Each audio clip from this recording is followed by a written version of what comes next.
Patient आलेले आहेत आणि त्यांचं आता आपण रक्तमोक्षण करतो आहे. तर रक्तमोक्षण हा एक पंचकर्मातला प्रकार आहे. तुम्ही बघू शकता पायाला सगळ्या वेन्स मोठ्या झालेल्या आहेत आणि त्याच्यामुळे पायाला सगळ्या जखमा झालेल्या आहेत. ते साधारण 2 वर्षापासून हा त्रास आहे आणि त्यासाठी आपण रक्तमोक्षण करतो आहे. एक बारीक सुई लागेल हा तुम्हाला.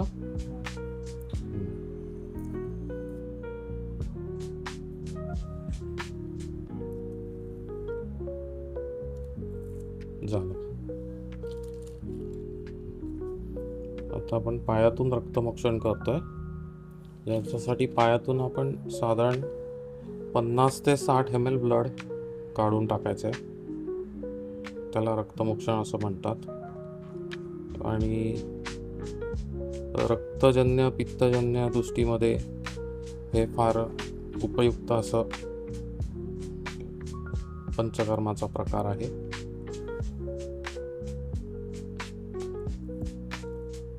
आता आपण 5 ml ब्लड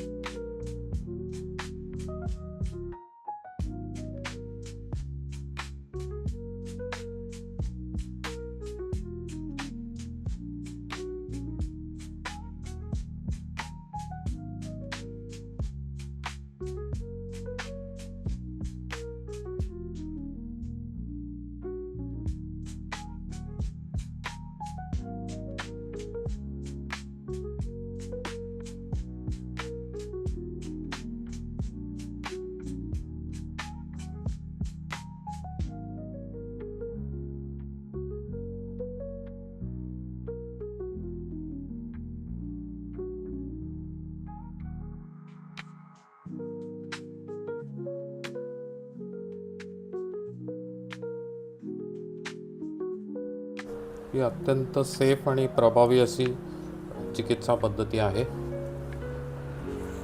फक्त ॲनिमिया आहे का एवढं बघावं लागतं. बाकी इतर काही दोष वगैरे रक्तदृष्टी पित्तदृष्टी हे सगळे बघितल्यानंतर आपण रक्तमोक्षण करू शकतो. आता आपण त्यांना काय फरक वाटतो रक्तमोक्षण झाल्यानंतर. काय वाटतंय पायामध्ये आता? म्हणजे थोडा असा हलका वाटतोय. हलका वाटतोय. हलका वाटतंय. आणि खाज यायची कमी झालाय. खाज यायची कमी झाली. खाज यायची कमी. ठीक आहे. धन्यवाद. थँक्यू.